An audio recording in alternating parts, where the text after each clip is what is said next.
Are you being stalked by Facebook? Thank you for joining us for another Bank of Cardiff newscast. Ever feel like you're being followed?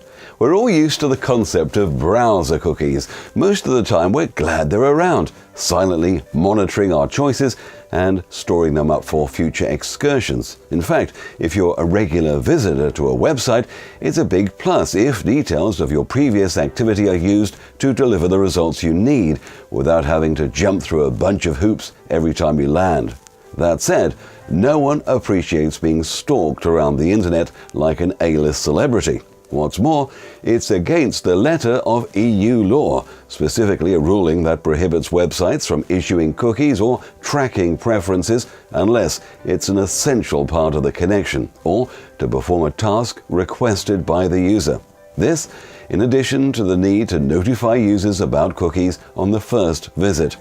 So, the news this week that the social media leviathan Facebook is breaching EU law by tracking the web browsers of anyone who visits a page on the website, even if the visitor doesn't have a Facebook account or has explicitly opted out of tracking, comes as a bit of a blow.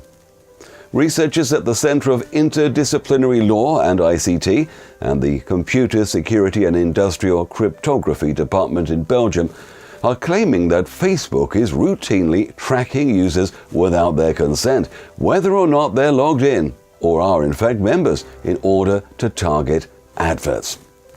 Now, the main conduit for this information is via the social plugins, for example, the like button, which can be found on more than 13 million sites. Facebook puts tracking cookies on users' computers when they visit facebook.com pages, including those that don't require a login, fan pages for instance. Now, when a visitor lands on a third-party site featuring a Facebook plugin, it sends tracking cookies back to Facebook, regardless of whether or not the buttons are used. Strictly speaking, it's not playing by the rules because the cookie hasn't been given explicit consent and doesn't fall under either of these specific criteria for use. Facebook's cookie policy states that it uses the cookie to enable the company to, quote, deliver, select, evaluate, measure, and understand, unquote, the ads they serve on and off Facebook, which is more about gathering useful marketing data than giving users what they need. But researchers are clear that it's a definite breach of EU legislation. Facebook cannot rely on users' inaction to infer consent, comments report author Brendan van Alsenoy, who says, as far as non-users are concerned, Facebook really has no legal basis whatsoever to justify its current tracking practices. More worryingly, researchers found that Facebook's own opt-out mechanism triggers the placement of a uniquely identifying cookie on the computers of EU users who haven't been previously tracked.